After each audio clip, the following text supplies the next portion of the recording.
చూస్ country delight, live better. ఇప్పుడే country delight app ని download చేసుకోండి. సో 400 టీఎంసీని ఏ విధంగా అప్ టు ప్రకాశం నెల్లూరుకి తీసుకెళ్లాలను 2016 నాడే చంద్రశేఖరరావు గారు చెప్పుడు, చంద్రబాబు నాయుడు గారు ఇదే అదనుగా తీసుకొని పనులు మొదలుపెట్టుడు.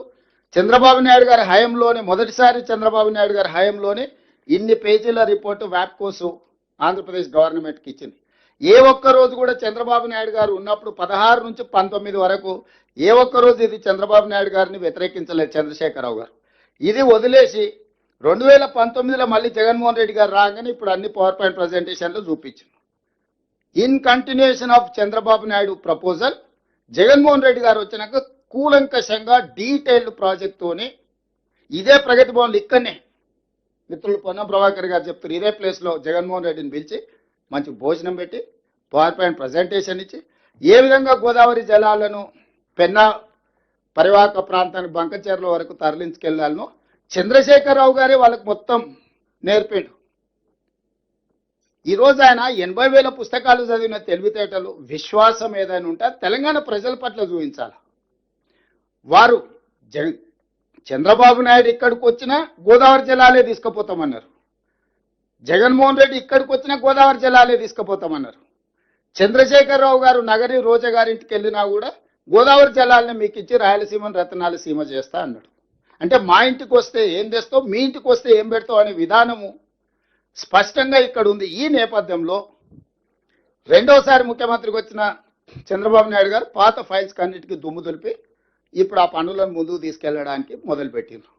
మేము స్పష్టంగా చెప్పినాం, కృష్ణానదిలో మా ప్రాజెక్టులు అన్ని నీటి కేటాయింపులు, గోదావరి ప్రాజెక్టులో మా ప్రాజెక్టుల నీటి కేటాయింపులు అన్ని వివాదాలు పరిష్కారం అయితే తప్ప మిగులు జలాలు అనేది లెక్క తేలదు.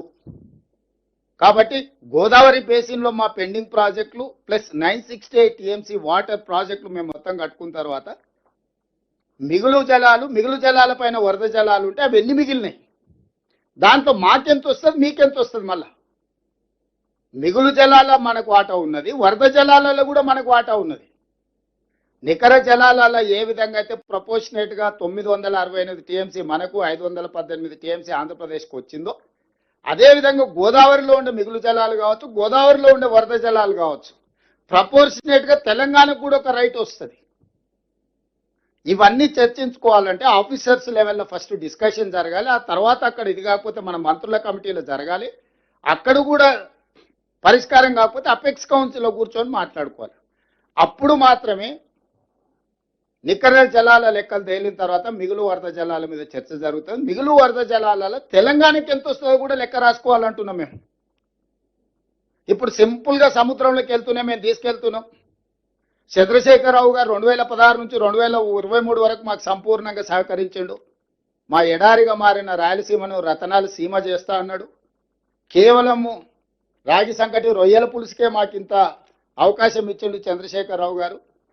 ఉత్తమ్ కుమార్ రెడ్డి రేవంత్ రెడ్డి ఎందుకు అడ్డం పడుతున్నారు అని ఇప్పుడు వాళ్ళ బాధ. ఉత్తమ్ కుమార్ రెడ్డికి రేవంత్ రెడ్డికి రొయ్యల పులుసు కానీ రాగి సంకటితో పనిలేదు. తెలంగాణ ప్రజల యొక్క హక్కులతోనే మాకు సంబంధం. వ్యక్తులు ఎవరికైనా పరిచయం ఉండవచ్చు, వ్యక్తులు పరిచయం ఉన్నంత మాత్రాన రాష్ట్ర రైతాంగం యొక్క హక్కులను తాకట్టు పెడతామా? ఈ తెలంగాణ రాష్ట్రం ఇచ్చిందే కాంగ్రెస్ పార్టీ. ఈ తెలంగాణ రాష్ట్రాన్ని కాపాడుకోవాలనే తాపత్రయం ఉన్నది కాంగ్రెస్ పార్టీకి. ఆ కాంగ్రెస్ పార్టీ ఈరోజు తెలంగాణ రాష్ట్రంలో ప్రభుత్వం ఉంది. మేము అహంకారంతోనో నిర్లక్ష్యంతోనో గొప్పల కోసం వ్యవహరించదలుచుకోలేదు. నేను సాంకేతికంగా అంశాలను ప్రభుత్వాల ముందు, రాజకీయపరమైన విధానంతో ప్రజల ముందుకు, న్యాయపరమైన విధానాలతోని ఎక్కడ కొట్లాడాలనో అక్కడ కొట్లాడతాము.